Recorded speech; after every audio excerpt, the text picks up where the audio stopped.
चाकूर तालुक्यामध्ये गुरुवारी सायंकाळी झालेल्या अवकाळी पाऊस व वादळी वाऱ्यामुळे शेतीचे मोठ्या प्रमाणात नुकसान झाले आहे।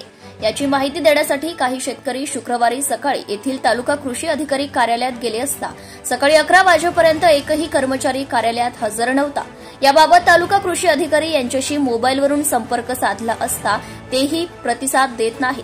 कार्यालयात सकाळी 11 पर्यंत एकही कर्मचारी येत नाही। यामुळे ग्रामीण भागातून आलेल्या शेतकऱ्यांना अडचणीला सामोरे जावे लागत आहे। हे कार्यालय शहरापासून दूर झाल्यामुळे याकडे कोणाचेही लक्ष नसल्यामुळे कर्मचारी कार्यालयात वेळेवर उपस्थित राहत नाहीत। तसेच कृषी कार्यालयासाठी स्वतःची जागा असतानाही भाड्याच्या इमारतीमध्ये हे कार्यालय स्थलांतरित करण्यात आले आहे। तिसऱ्या मजल्यावर कृषी अधिकाऱ्यांचे कार्यालय आहे। या ठिकाणी जाण्यासाठी वृद्धांना 40 ते 50 पायऱ्या चढाव्या लागत आहेत। वृद्ध शेतकऱ्यांना कार्यालयात जाता येत नसल्यामुळे हे कार्यालयात स्वतःच्या जागेत स्थलांतरित करावे।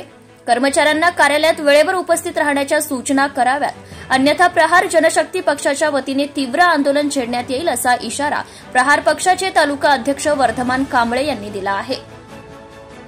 झुंजार योद्धा न्यूज नेटवर्क चाकूर।